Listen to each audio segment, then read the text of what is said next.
Hello friends, welcome back to our channel.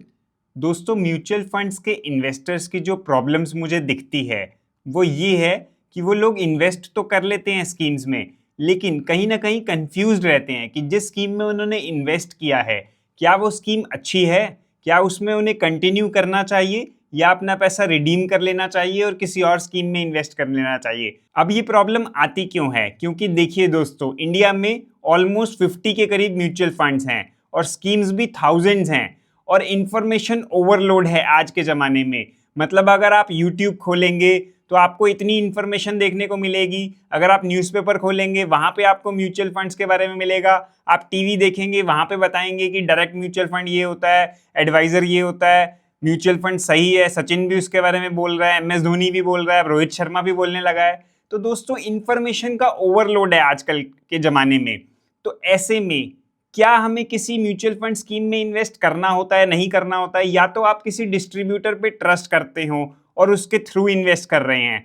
अब लेकिन वहाँ पे प्रॉब्लम क्या आती है कि वहाँ पे थोड़े से कमीशन के चार्जेस लगते हैं और हर बंदा चाहता है कि मेरा कम से कम खर्चा हो, मुझे ज़्यादा से ज़्यादा फायदा मिले।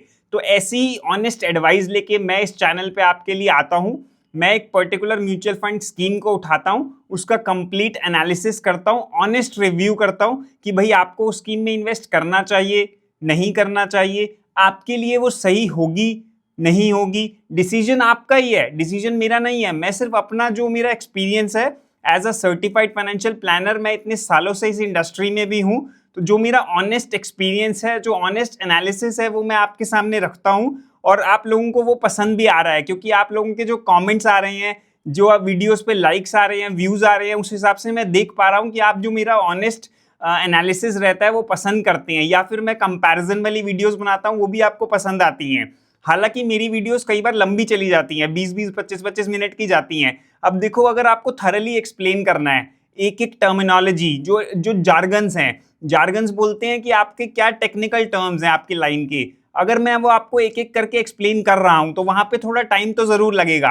और टाइम लगेगा, अगर आप पूरी वीडियो देख रहे हैं तो आपको वो समझ में भी आएंगी। इसीलिए मैं आपको हर वीडियो में बोलता हूं कि आप वीडियो को पूरा देखें, तभी आपको क्लैरिटी मिलेगी कि वो पर्टिकुलर स्कीम जिसके बारे में हम बात कर रहे हैं वो आपके लिए ठीक है नहीं है। साथ ही साथ जो मैं एनालिसिस वाली वीडियोस बनाता हूं या कंपैरिजन वाली वीडियो बनाता हूं, उसमें मैं और भी बातें करता हूं आपके साथ। आपको मैं फाइनेंशियल प्लानिंग के बेसिक्स भी समझाने की कोशिश करता हूं, जो मैंने सीखे हैं अपनी एक्सपीरियंस से और जो अपनी पढ़ाई करी है उसमें मैंने जो सीखा है मैं वो भी आपके सामने रखता हूं। तो देखिए दोस्तों, जब भी आप किसी स्कीम में इन्वेस्ट कर रहे हैं तो बहुत सारे पैरामीटर्स होते हैं जो आपको देखने होते हैं। तो वो सब पैरामीटर्स को देख के आप इन्वेस्ट करेंगे तो आपका एक ट्रस्ट बनेगा उस स्कीम पे, और एक बार आपका ट्रस्ट बन गया पर्टिकुलर स्कीम पे तो आप फिर उसको लॉन्ग टर्म के लिए कंटिन्यू कर भी सकते हैं। आपको रोज रोज छेड़खानी भी नहीं करनी होती अपने पोर्टफोलियो के साथ। एक बार आपने 4-5 म्यूचुअल फंड सेलेक्ट कर लिए कि भाई ये मेरे लिए ठीक है, तो आप उसको 5 साल, 10 साल, 20 साल कंटिन्यू कर भी सकते हो। कोई बहुत ही अंडर परफॉर्मेंस आ रही है किसी स्कीम में,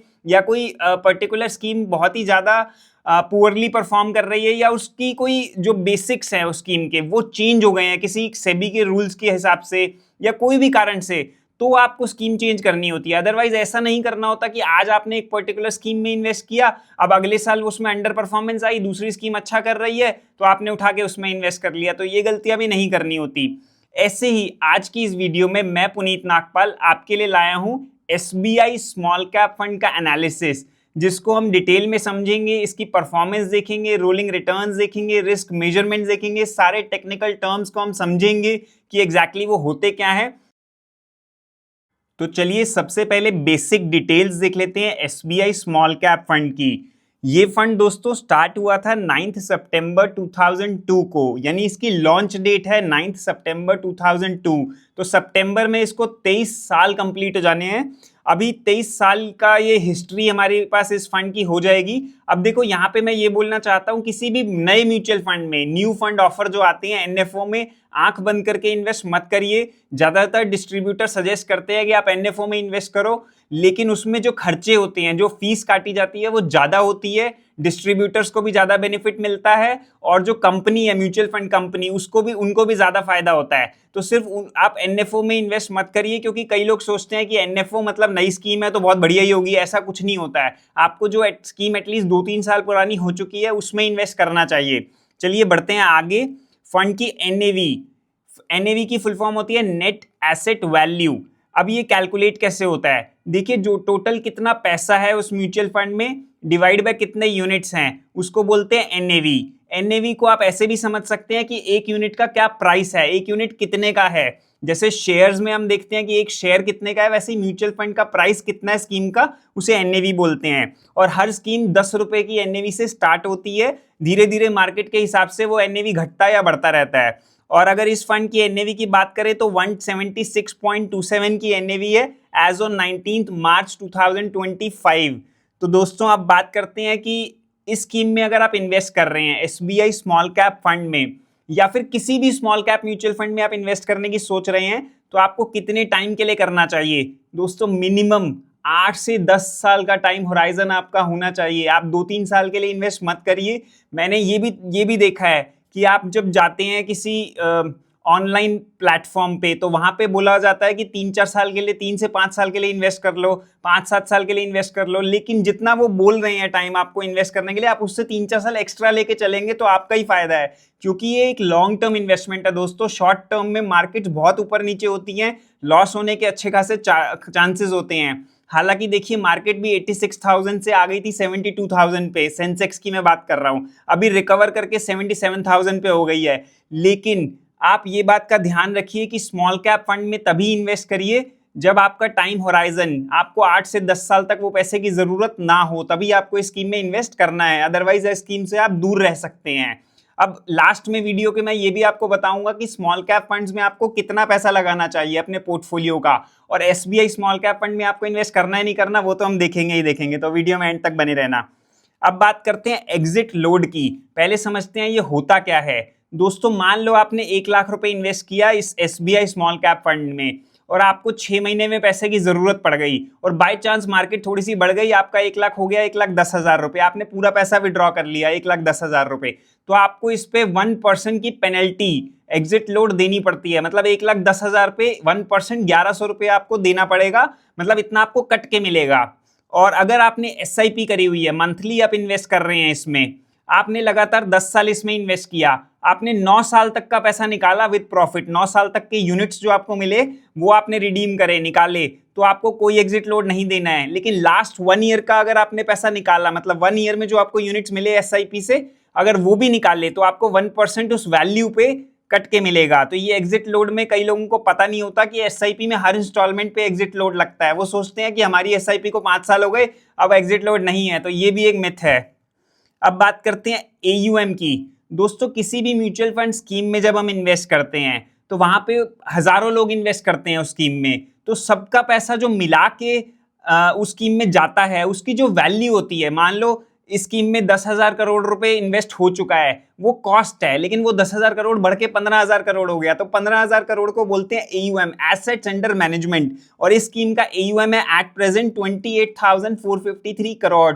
अब दोस्तों जब मैं बोलता हूं एट प्रेजेंट, तो जो लेटेस्ट डेटा मेरे पास अवेलेबल होता है वेबसाइट्स पे, मैं बहुत सारी वेबसाइट्स में से रिसर्च करता हूं, जो लेटेस्ट डेटा होता है मैं उस हिसाब से आपको बताता हूं। वो जनरली थोड़ा सा पुराना ही होता है, कि AUM की बात कर रहे हैं तो 1-आध महीने पहले का ही होता है, तो आप ये मत सोचिएगा कि एट प्रेजेंट मतलब 1 दिन पहले का, ऐसा नहीं होता है। कुछ डेटा 1-आध दिन पहले का होता है, कुछ 1-2 महीने पहले का भी होता है, लेकिन उससे इतना फर्क नहीं पड़ता क्योंकि हमें मोटा मोटा एनालिसिस करना होता है और वो अच्छे से इससे हो जाता है। अब बात करें अगर एक्सपेंस रेशियो की, देखिए किसी भी म्यूचुअल फंड को जब मैनेज करना होता है तो वहां पे बहुत सारे खर्चे लिए जाते हैं। बहुत सारे खर्चे इन द सेंस, आप मान लो किसी स्कीम को कोई मैनेज कर रहा है तो वहां पे एक फंड मैनेजर होता है, एक्सपर्ट होता है, जो आपके बिहाफ पे वो शेयर्स बाय एंड सेल करता है ताकि आपको प्रॉफिट हो। अब ऑब्वियसली वो एक एक्सपर्ट होता है, उसको एक्सपीरियंस होता है, अच्छी पढ़ाई करी होती है, तो जो भी उसकी फीस होती है वो होती है फंड मैनेजमेंट फीस। ऐसे ही जो म्यूचुअल फंड कंपनी है वो अपनी स्कीम्स को एडवर्टाइज करने के लिए भी कुछ ना कुछ खर्चा करती है, ऐड देती है, सोशल मीडिया पे भी ऐड देती है। जैसे मैंने भी बजाज फाइनेंस का एक म्यूचुअल फंड आया था मल्टी कैप फंड, उसका एक मैंने ऐड किया था अपने इंस्टाग्राम अकाउंट पे, obviously they paid me for that. तो ऐसे जो एडवर्टीजमेंट एक्सपेंसेस होते हैं वो भी आपकी एक्सपेंस रेशियो यानी फीस में चार्ज किए जाते हैं।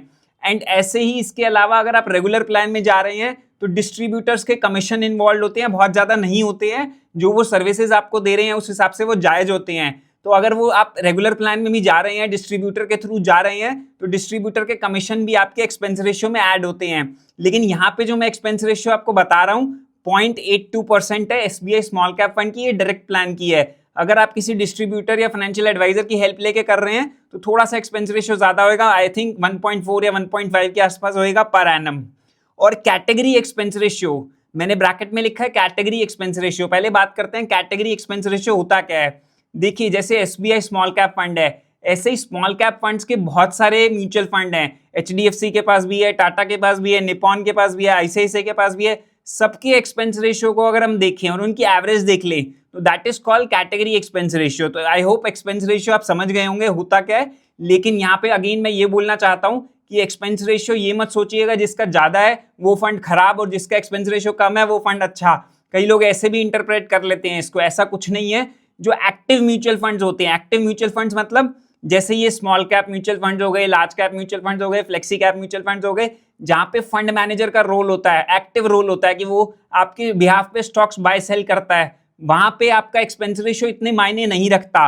अगर वो ज्यादा एक्सपेंस ले भी रहा है और अगर आपको परफॉर्म करके दे रहा है, अच्छा रिजल्ट दे रहा है, अच्छे रिटर्न्स बना के दे रहा है तो कोई दिक्कत नहीं है। लेकिन जो पैसिव म्यूचुअल फंड्स होते हैं जैसे index mutual funds, Nifty 50 index fund, वहां पे एक्सपेंस रेशियो देखना होता है क्योंकि फंड मैनेजर का तो कोई रोल होता नहीं है। वहां पे जितना कम एक्सपेंस रेशियो, जितना कम खर्चा हो उतना बेटर रहता है। अब बात करते हैं मिनिमम इन्वेस्टमेंट की। तो दोस्तों इस स्कीम में एसबीआई स्मॉल कैप फंड में आप लमसम यानी एक साथ पैसा इस टाइम नहीं लगा सकते हैं। एसआईपी अगर आप कर रहे हैं तो 500 रुपए से स्टार्ट कर सकते हैं, ज्यादा जितनी चाहे कि कर लीजिए, लेकिन लमसम अलाउड नहीं है। अगर बात करें टैक्सेशन की, मतलब अगर आप एक साल से पहले अपना पैसा निकाल लेंगे तो उस पर आपको जो भी प्रॉफिट होगा, जैसे मैंने बताया एग्जिट लोड आपको 1% लगेगा। आपने 1 लाख रुपए लगाया, 6 महीने में 1,10,000 रुपए निकाला, 10,000 रुपए का प्रॉफिट हुआ आपको और आपको 1,100 रुपए तो कट के मिले, दैट इज एग्जिट लोड। लेकिन जो 10,000 का प्रॉफिट हुआ है वो कहलाएगा शॉर्ट टर्म कैपिटल गेन, उस पर आपको 20% टैक्स भी देना पड़ता है। तो हमेशा कोशिश करिए कि एक साल के बाद ही पैसा विड्रॉ करिए, एक साल से पहले पैसा अवॉइड करिए कि विड्रॉ करना है। हालांकि मैं तो बोलता हूं कि स्मॉल कैप फंड में आ रहे हो तो 8-10 साल का टाइम दो, लेकिन मिनिमम साल तो है ही है। और अगर आप एक साल के बाद पैसा निकालते हैं और जो आपको प्रॉफिट होता है उसको कहलाता है लॉन्ग टर्म कैपिटल गेन, इसलिए मैंने लिखा है LTCG। उस पर आपको 12.5% का टैक्स लगता है आजकल के रूल्स के हिसाब से। और 1,25,000 तक का प्रॉफिट टैक्स फ्री भी होता है। मतलब आपने मान लो 1 लाख रुपए इन्वेस्ट किया और वो 5 साल में बन गए 2.25 लाख रुपए और आपने 2.25 लाख रुपए पूरा विड्रॉ किया, आपको एक पैसा भी टैक्स नहीं देना पड़ेगा, 1,25,000 टैक्स फ्री हो जाएगा। लेकिन आने वाले टाइम पे गवर्नमेंट का कुछ पता नहीं है कि वो इस टैक्स स्लैब को चेंज भी कर सकती है। पहले ये 10% होता था long term capital gain tax, उससे पहले पूरा टैक्स फ्री भी होता था 2018 तक। आज की डेट में 12.5% है, हो सकता है ये बढ़ा भी दे गवर्नमेंट इसका, उसका तो हम कुछ कर भी नहीं सकते। तो लॉन्ग टर्म कैपिटल गेन का भी आप ध्यान रखिएगा। यहाँ पे एक कंसेप्ट आपको और समझा देता हूँ, वीडियो भले ही लेंदी हो जाएगी कोई बात नहीं। एक होता है कि आप ना हर साल 1,25,000 रुपए का प्रॉफिट टैक्स फ्री कर सकते हैं। उसके लिए जैसे मान लो आप SIP चला रहे हैं या अपना म्यूचुअल फंड पोर्टफोलियो चला रहे हैं, आपको लगता है कि मेरा 2.25 लाख रुपए का प्रॉफिट हो ही चुका है, तो आप एक स्कीम में से निकल के दूसरी स्कीम में एंटर कर लीजिए, स्विच कर लीजिए अपने पैसे को इस तरीके से कि आपका 1,25,000 रुपए का प्रॉफिट टैक्स फ्री हो जाए। ऐसा हर साल अपने पोर्टफोलियो में से थोड़ी स्विचिंग करते रहेंगे या प्रॉफिट बुकिंग करते रहेंगे, भले ही आप रिडीम कर लीजिए अगर आपको जरूरत है या स्विच कर लीजिए। अगर वो आप करते रहेंगे तो हर साल आप 2.25 लाख रुपए का प्रॉफिट टैक्स फ्री कर सकते हैं। उससे क्या होगा कि जब आप एंड में विड्रॉ करेंगे अपना पूरा पोर्टफोलियो तो आपको कम टैक्स देना पड़ेगा। तो ये इसे कहते हैं टैक्स हार्वेस्टिंग। तो इस कंसेप्ट पे भी बहुत सारे रील्स भी बनती हैं, मैंने भी बनाई होगी शायद कभी ना कभी, मुझे ध्यान नहीं है। तो ये भी कंसेप्ट बड़ा इंपॉर्टेंट है, आप इसको समझ लीजिए। अब बात करते हैं मार्केट कैप की। दोस्तों जैसा मैंने आपको बताया ये स्मॉल कैप म्यूचुअल फंड है। स्मॉल कैप होता कौन सा है, large cap, mid cap, small cap, मैंने कई बार बताया है, मैं फिर से एक्सप्लेन कर देता हूं। इंडिया की टॉप 100 कंपनीज होती हैं large cap companies, next 150 companies होती हैं मिड कैप कंपनीज, और पहली 250 कंपनीज को छोड़ के सारी कंपनीज कहलाती हैं स्मॉल कैप कंपनीज।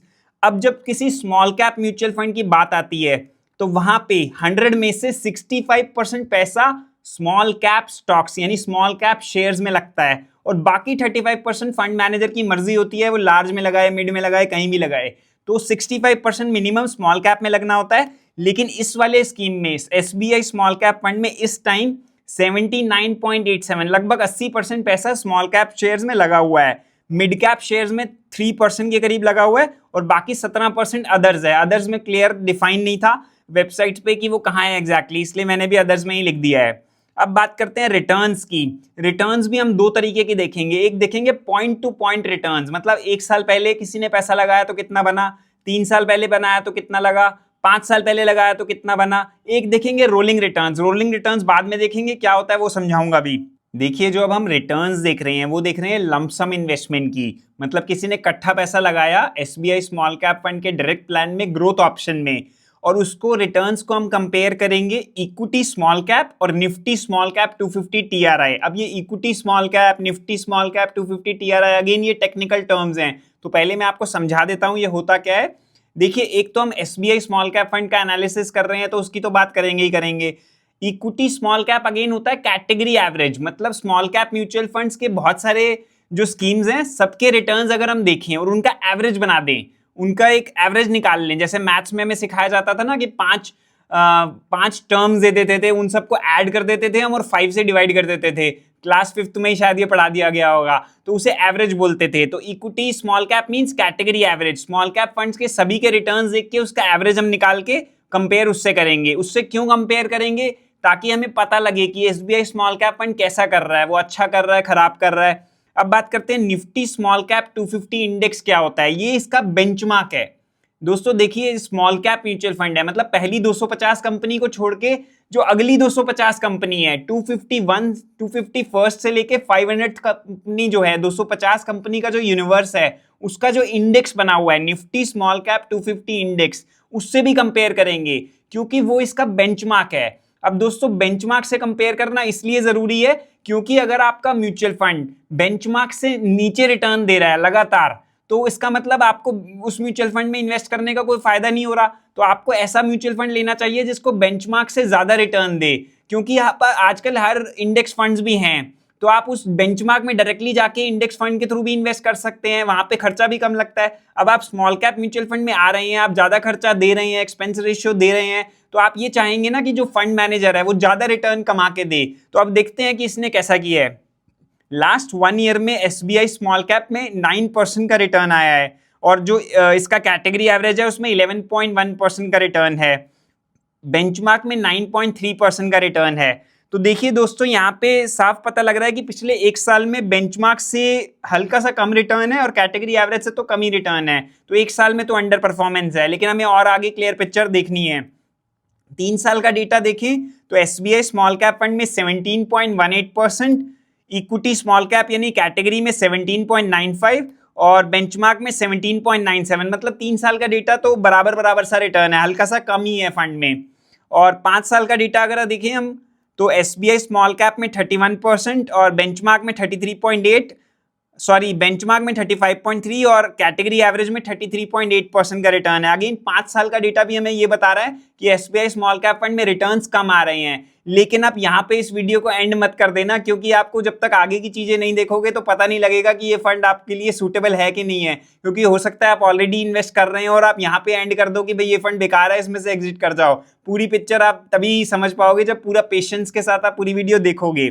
अब बात करते हैं लास्ट 10 ईयर्स में एसबीआई स्मॉल कैप फंड ने 19.8% का रिटर्न दिया है, कैटेगरी में 16% और बेंचमार्क में 14%। देखो थोड़ा सा आपको स्टोरी में ट्विस्ट दिख रहा है कि पिछले 10 साल का डेटा हम देखें तो एसबीआई स्मॉल कैप फंड ने अच्छा रिटर्न दिया है और कैटेगरी एवरेज से भी और बेंचमार्क से भी। तो 10 साल का डेटा जो है, परफॉर्मेंस जो है वो एसबीआई स्मॉल कैप की अच्छी है। आगे देखते हैं, जब से ये फंड स्टार्ट हुआ है एसबीआई स्मॉल कैप 9 सितंबर 2002, यानी 23 साल ऑलमोस्ट होने वाले हैं, 22.5 साल हुए हैं, तो एसबीआई स्मॉल कैप फंड में 24% पर एनम का सीएजीआर रिटर्न है। दोस्तों ये है म्यूचुअल फंड की पावर, 24% का रिटर्न। हम सिर्फ एफडी वगैरह करते रहेंगे 6-7% के रिटर्न से तो इन्फ्लेशन बीट नहीं होने वाली, तो कुछ पैसा यहाँ पे लगाना जरूरी होता है। कितना लगाना होता है वो भी बता दूंगा वीडियो के एंड में, बने रहो।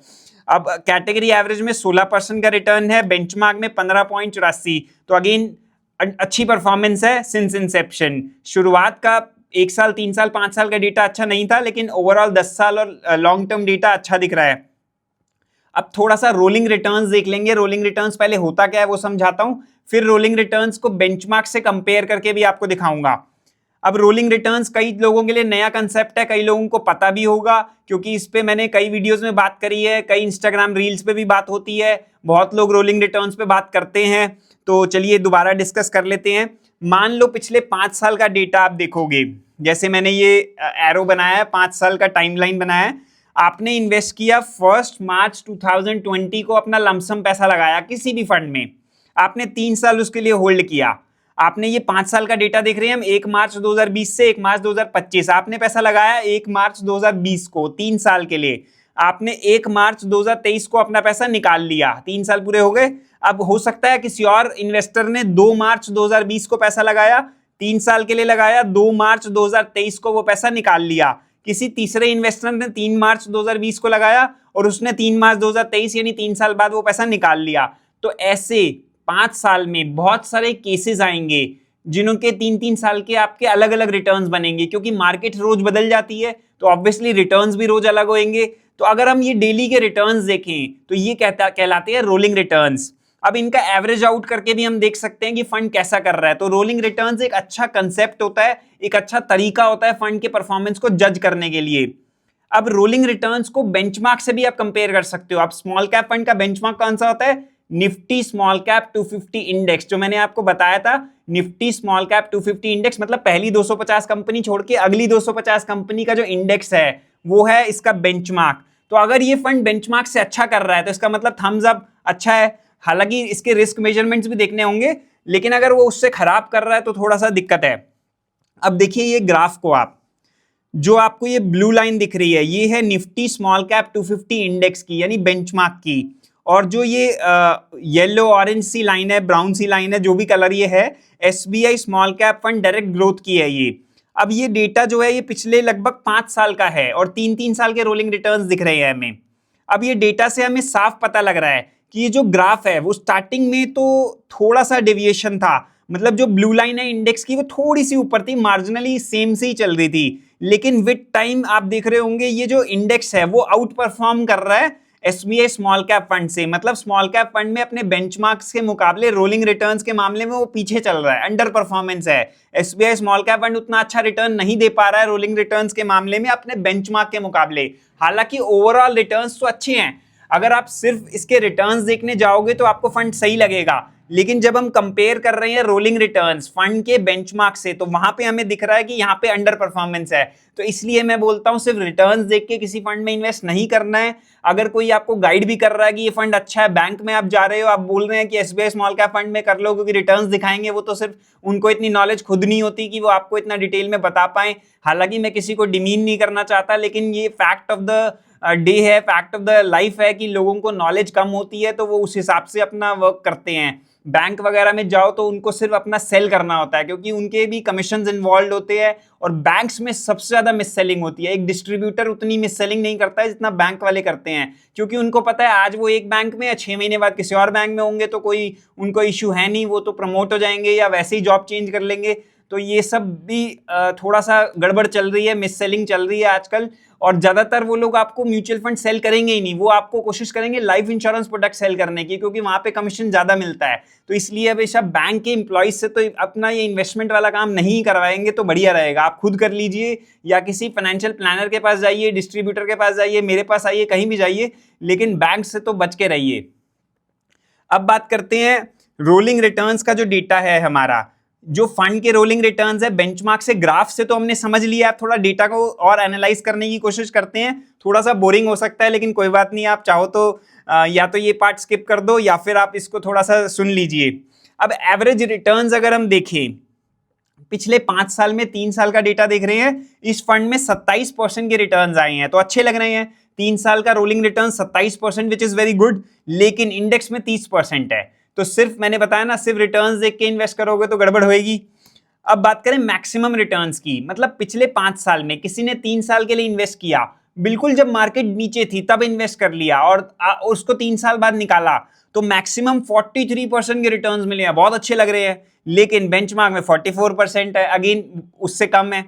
मिनिमम रिटर्न्स देखें, मतलब किसी ने मार्केट के पीक पे इन्वेस्ट करा पिछले 5 साल में 3 साल के लिए और फिर बाद में निकाला तो 14% के रिटर्न आए हैं। अच्छे तो ये भी लग रहे हैं, अच्छे हैं 14% के रिटर्न, लेकिन बेंचमार्क इंडेक्स उसमें 15.8% के रिटर्न्स हैं। अब कितना परसेंट टाइम्स इस फंड ने और बेंचमार्क ने नेगेटिव रिटर्न दिया है? पिछले 5 साल में तो कभी नेगेटिव रिटर्न नहीं आए, 0 to 8% के रिटर्न्स भी कभी नहीं आए, 8 से 12% के रिटर्न्स भी कभी नहीं आए, 12 से 15% के रिटर्न्स भी बहुत कम केसेस में है, और 15 से 20% के रिटर्न्स लगभग 11.5% केसेस में है, बेंचमार्क में लगभग 9% केसेस में है, और 20% से ज्यादा रिटर्न्स हैं 88%, 88% केसेस में, बेंचमार्क में 91% केसेस में। दोस्तों ऐसा इसलिए है क्योंकि पिछले 4-5 साल बुल रन चल रहा था। सिर्फ अभी 6 महीने में मार्केट में वॉलेटिलिटी आई है, उससे पहले तो बहुत अच्छा बुल रन चल रहा था, मार्केट दौड़ रही थी, इसलिए ऐसा है। हमेशा ऐसा नहीं रहेगा, इसलिए लॉन्ग टर्म के लिए इन्वेस्ट करना है, 2-4 साल के लिए नहीं करना है। चलिए सबसे इंपॉर्टेंट पॉइंट पे आते हैं, रिस्क मेजरमेंट्स। किसी भी म्यूचुअल फंड में आप इन्वेस्ट कर रहे हो, उसको एनालाइज कर रहे हो, खुद कर रहे हो या वीडियो देख रहे हो, तो रिस्क मेजरमेंट्स अगर कोई नहीं बता रहा आपको वीडियो में तो आई थिंक वो कंप्लीट नहीं है। रिस्क मेजरमेंट्स में भी बहुत सारी चीजें आती हैं, बहुत टेक्निकल होता है, ये एक लेमैन के लिए समझना थोड़ा सा मुश्किल है, लेकिन मेरी कोशिश रहती है थोड़ा इजी लैंग्वेज में आपको एक्सप्लेन किया जाए। सबसे पहले इंपॉर्टेंट चीज स्टैंडर्ड डेविएशन। अब ये स्टैंडर्ड डेविएशन हमें स्टैटिस्टिक्स में भी समझाया जाता था, हम एग्जाम में पास भी हो जाते थे, सही नंबर भी आ जाते थे, लेकिन म्यूचुअल फंड में स्टैंडर्ड डेविएशन का क्या इंपैक्ट है, क्या उसका इंपॉर्टेंस है, वो मैं आपको बताता हूं। स्टैंडर्ड डेविएशन होता क्या है दोस्तों? स्टैंडर्ड डेविएशन से हमें पता लगता है कि फंड में कितना रिस्क है, फंड कितना वॉलेटाइल है। अब देखो आप इसमें रिस्क है तभी आप म्यूचुअल फंड में आ रहे हो, लेकिन मैंने ऐसा भी देखा है कई इन्वेस्टर्स जो यंग लोग हैं वो कहते हैं रिस्क है तो इश्क है, हम तो सारा ही वैसे स्मॉल कैप में लगाएंगे, ऐसे भी बोलते हैं कमेंट्स में, ऐसे भी फोन आते हैं, लेकिन वो लॉन्ग टर्म टिक नहीं पाते वो लोग। वो सबसे पहले ऐसे इन्वेस्टर होते हैं जो मार्केट गिरते ही भागते हैं, वापस अपना लॉस में सेल करने के लिए जाते हैं या परेशान होते हैं। तो रिस्क है तो इश्क है वाला एटीट्यूड आपको नहीं लेके चलना है फाइनेंस में। अपने पैसों के मामले में सेफ्टी भी इंपॉर्टेंट है, बहुत चीजें देखनी होती हैं, हार्ड अर्न मनी होती है लोगों की, रिस्क है तो इश्क है वाली बात नहीं होनी चाहिए। स्टैंडर्ड डेविएशन से हमें पता लगता है फंड में कितना रिस्क है। अगर स्टैंडर्ड डेविएशन फंड का ज्यादा है तो फंड में ज्यादा रिस्क है, कम है तो कम है, कम रिस्क है। और कंपेयर किससे करेंगे? कैटेगरी एवरेज से। कैटेगरी एवरेज मैंने आपको 2 बार एक्सप्लेन वीडियो में कर दिया है।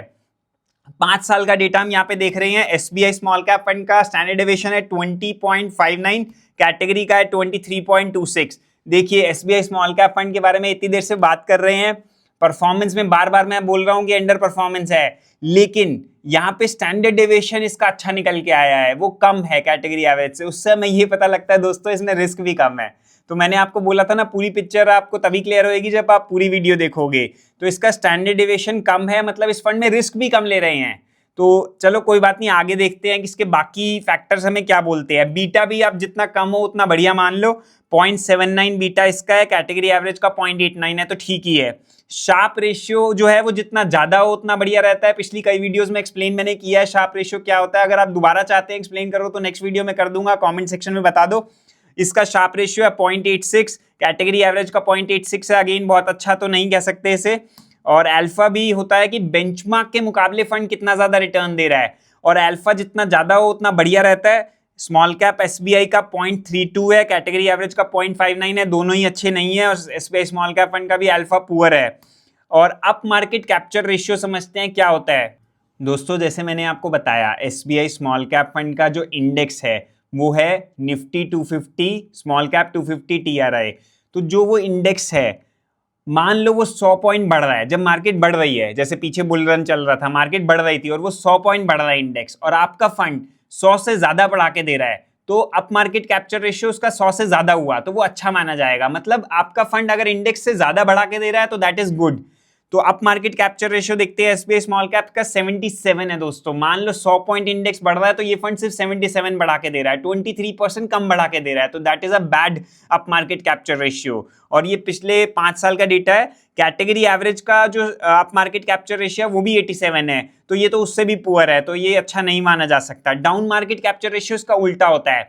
अगर इंडेक्स 100 पॉइंट गिर रहा है, आपका फंड कितना गिर रहा है? अगर वो 100 से कम गिर रहा है तो अच्छा है, क्योंकि आप चाहते हो ना इंडेक्स से कम गिरे, और जब मार्केट बढ़े तो इंडेक्स से ज्यादा बढ़े, तभी तो फंड मैनेजर की कमाल है ना, तभी तो आप एक्सपेंस दे रहे हो, अगर वो आपका फंड उस तरीके से मैनेज कर पा रहा है तो। डाउन मार्केट कैप्चर रेशियो इसका है 68, ये अच्छा है। मतलब इंडेक्स 100 पॉइंट गिर रहा है तो ये फंड सिर्फ 68 पॉइंट्स गिरा रहा है। लेकिन अगर इसका अप मार्केट कैप्चर रेशियो 100 या 100 से ऊपर होता तो वो भी और अच्छा माना जाता, और कैटेगरी एवरेज का 81 है। तो down market capture ratio SBI small cap fund का अच्छा कह सकते हैं, अप मार्केट कैप्चर रेशियो कोई खास नहीं है। स्टैंडर्ड डेविएशन ठीक है, रिस्क कम है, लेकिन अल्फा शार्प रेशियो जो ज्यादा होने चाहिए वो फिलहाल कम है, मे बी क्योंकि मार्केट इस टाइम टूटी भी हुई थी अभी पीछे, तो पिछले हम कुछ टाइम से देख रहे हैं थोड़ी सी रिकवर करने लगी है अब। तो दोस्तों ये हमने बात करी एसबीआई स्मॉल कैप फंड के बारे में, काफी डिटेल में आपको मैंने एक्सप्लेन करने की कोशिश करी कि क्या क्या जार्गन्स होते हैं, वो भी आपको मैंने टेक्निकल टर्म्स जो होते हैं वो भी मैंने आपको प्रॉपर इजी लैंग्वेज में समझाने की कोशिश करी है, ताकि अगर आप पहले ये वीडियो को देख रहे हैं, पहली बार हमारे चैनल पे आए हैं, तो भी आपको क्लैरिटी मिले कि आप जो एनालिसिस देख रहे हैं आपको वो अच्छे से क्लियर हो। भले ही मैंने आपके 20-25 मिनट ले लिए होंगे या हो सकता है उससे भी लेंदी हो गई हो ये वीडियो, लेकिन अगर ये वीडियो आप पूरी देख रहे हैं तो आपको अच्छे से नॉलेज मिले कि भाई म्यूचुअल फंड एग्जैक्टली चलते कैसे हैं, क्या क्या उसमें देखना होता है। और अब बात करते हैं कंक्लूजन पे कि अगर आप इसमें इन्वेस्ट ऑलरेडी कर रहे हैं एसबीआई स्मॉल कैप फंड में, तो आपको क्या करना चाहिए। देखिए, अगर आपने इसमें लमसम इन्वेस्टमेंट ऑलरेडी किया हुआ है और आपका अच्छा खासा प्रॉफिट भी है, तो अगर आप प्रॉफिट बुकिंग करेंगे तो वहाँ पे आपको टैक्स की लायबिलिटी बन जाएगी। तो मैं ये बोलूँगा कि आप फंड तो बहुत अच्छा नहीं कर रहा है कुछ टाइम से, लेकिन पहले शुरुआत में इसने अच्छा भी किया था, तो अगर आप इस फंड से निकल के किसी और में भी चले जाएंगे तो वहाँ पे आपको टैक्सेस बहुत सारे लग जाएंगे। और तो थोड़ा थोड़ा आप भले ही स्विच कर लीजिए, लेकिन पूरा स्विचिंग करना भी शायद ठीक ना रहे। और हो सकता है एसबीआई एक अच्छा फंड हाउस है, हो सकता है 2-4 साल में ये फंड पिक भी कर जाए, वापस इसका मोमेंटम बन जाए और ये बेंचमार्क से अच्छे रिटर्न्स देने लग जाए, तो आप वेट करके भी देख सकते हैं। अल्टीमेट लास्ट कॉल तो खैर आपका ही होगा। लेकिन अगर आप एक न्यू इन्वेस्टर है, आप लमसम इन्वेस्टमेंट करने की सोच रहे हैं स्मॉल कैप में, तो लमसम तो अलाउड इसमें है ही नहीं। अगर आप एसआईपी सोच रहे हैं तो फिलहाल एसआईपी के लिए स्मॉल कैप म्यूचुअल फंड्स के और भी ऑप्शंस हैं, हम वीडियोस में डिस्कस कर लेंगे किसमें आप जा सकते हो। Tata small cap, Nippon small cap, थोड़ा सा मैं आइडिया दे रहा हूँ आपको, वो अच्छे फंड्स हैं मेरे हिसाब से। रिकमेंडेशन ये नहीं है, यहाँ पे डिस्क्लेमर देना चाहता हूँ, कोई भी मैं रिकमेंडेशन यहाँ पे नहीं दे रहा हूँ कि आप इसमें करो, लेकिन मैं आपको फिर भी बता रहा हूँ कि अगर आप एसआईपी करने की सोच रहे हैं तो इस फंड में नया इन्वेस्टर के लिए उतना खास कुछ दिख नहीं रहा कि इसमें एसआईपी की जाए। अगर आप ऑलरेडी एसआईपी कर रहे हैं तो यहाँ पे और थोड़े टाइम इसको दे के देख सकते हैं कि ये फंड कैसा करता है। अगर आपका टाइम होराइजन लंबा है, अगर आपको साल 2 साल 3 साल में पैसा चाहिए, तो फिर भले ही आप एसआईपी रोक दीजिए और अपने पैसे को धीरे धीरे सेव करते जाइए। अब बात करते हैं कि आप किसी भी म्यूचुअल फंड में, स्मॉल कैप फंड्स में कितना इन्वेस्ट करना चाहिए। कई बार मैं आपको बता चुका हूं। पहली बात तो आपको एसेट एलोकेशन पे ध्यान भी देना है। आपको सारा पैसा एक्विटी म्यूचुअल फंड्स और शेयर बाजार में नहीं लगाना है। बहुत लोग ये गलती आजकल कर रहे हैं, यंग जो लोग हैं वो सोचते हैं मार्केट में म्यूचुअल फंड में तो 12-15% रिटर्न मिलता है, तो मैं पीपीएफ में क्यों ऐसा क्यों लगाऊं, मैं सुकन्या में क्यों लगाऊं, मैं एफडी में क्यों रखूं, मैं पोस्ट ऑफिस में क्यों रखूं, मैं डेट म्यूचुअल फंड में क्यों रखूं। ये दोस्तों एक मिसकंसेप्शन है। गोल्ड में क्यों रखूं, गोल्ड में तो चलो अब रिटर्न बनने दिख गए हैं तो गोल्ड में लोग फिर अट्रैक्ट हो रहे हैं। देखो, जो एक लोग हैं ना, ज्यादातर हर्ड मेंटालिटी के साथ चलते हैं। वो होता क्या है, जहां पे एक बंदा भागता है, जहां थोड़ी सी रिटर्न दिखती है, सब उसके पीछे जाते हैं। तो वो वाला मेंटालिटी आपको नहीं रखनी है। आपको अपना माइंडसेट ऐसा रखना है, आपको ओपन रखना है, आपको हर जगह थोड़ा थोड़ा पैसा डाइवर्सिफाई करना है, अपना एसेट एलोकेशन डिसाइड करना है। कितना पैसा आपको इक्विटीज यानी इक्विटी म्यूचुअल फंड्स में रखना है, कितना पैसा आपको डेट यानी फिक्स्ड इनकम इन्वेस्टमेंट्स में रखना है, कितना गोल्ड में रखना है, कितना आपको इंटरनेशनल इक्विटी में रखना है। बहुत सारी चीजें होती हैं। अब मैं आपको कितना डिटेल में यहाँ पे बताऊं, लेकिन आपको फिर भी मोटा मोटा मैं ये बता रहा हूं, आप कितना रिस्क ले सकते हो उस हिसाब से आपको देखना है कि आपको कहाँ पे कितना पैसा लगाना है। आपकी एज भी एक इंपॉर्टेंट क्राइटेरिया होती है कि कितना पैसा लगाया जाए, लेकिन मोटा मोटा एक थंब रूल आप देख सकते हो, 100 minus age is equal to equity rule. अगर आपकी एज 50 है तो आपको 100 माइनस 50 मतलब 50% पैसा आपका सेफ इन्वेस्टमेंट्स में होना चाहिए। भले ही पीपीएफ में रखिए, भले ही एफडी में रखिए, भले ही पोस्ट ऑफिस में रखिए, भले ही डेट म्यूचुअल फंड में रखिए, वहां पे रिस्क नहीं लेना है। जब आप सेफ इन्वेस्टमेंट करने जाओ तो रिस्क ज्यादा मत लो, और बाकी 50% आप रिस्क वाली इन्वेस्टमेंट्स में लगाओ। आप म्यूचुअल फंड्स में आओ। म्यूचुअल फंड्स में भी अब जब आ रहे हो, मान लो वो 50% म्यूचुअल फंड में लगा रहे हो आप पैसा, मान लो आप 25,000 की एसआईपी कर सकते हो और 12,500 की एसआईपी कर रहे हो 50% म्यूचुअल फंड में, तो वहां इक्विटी म्यूचुअल फंड लो। लेकिन अपने एज के हिसाब से स्मॉल कैप मिड कैप में जाओ, ज्यादा लार्ज में रखो अपना पैसा। लार्ज में नहीं लगाना, फ्लेक्सी में रखो। मतलब अगर आपका 25,000 का एक्सपोजर है, उसमें से 12,500 आपको इक्विटी म्यूचुअल फंड में लगाना है और आपकी एज 50 साल है मान के चल रहा हूं मैं, तो आप 12,500 में से मेरे हिसाब से आप 8 से 10,000 रुपए एक फ्लेक्सी कैप म्यूचुअल फंड ले लो, 2-3 हजार रुपए से आप मिड कैप स्मॉल कैप से खेल लो, लेकिन ज्यादा पैसा फ्लेक्सी कैप म्यूचुअल फंड में रखो जहां पे लार्ज का ज्यादा होता है, बड़ी कंपनीज में ज्यादा होता है, क्योंकि वो जब मार्केट गिरती है तो लार्ज कैप म्यूचुअल फंड मतलब लार्ज कैप कंपनीज कम गिरती हैं और फ्लेक्सी कैप म्यूचुअल फंड ज्यादातर लार्ज में ज्यादा एक्सपोजर रखते हैं। आप ऐसा ही flexi cap mutual fund select करो जिसमें लार्ज में ज्यादा हो आपका पैसा। फ्लेक्सी कैप पे भी मैंने वीडियो बनाया हुआ है कि कौन सा इन 3 फ्लेक्सी कैप में से अच्छा है, आई बटन में मैं दे दूंगा। तो ये बात का ध्यान रखिए कि कितना आप स्मॉल कैप मिड कैप में रख रहे हैं, वो आपकी एज पे डिपेंड करेगा। तो दोस्तों आज की वीडियो यहीं तक थी। आई होप आपको कुछ यहाँ से वैल्यू मिली हो तो ये औरों के साथ भी शेयर करना, मुझे कमेंट सेक्शन में भी बताना। That's it for today's video, signing off, good bye.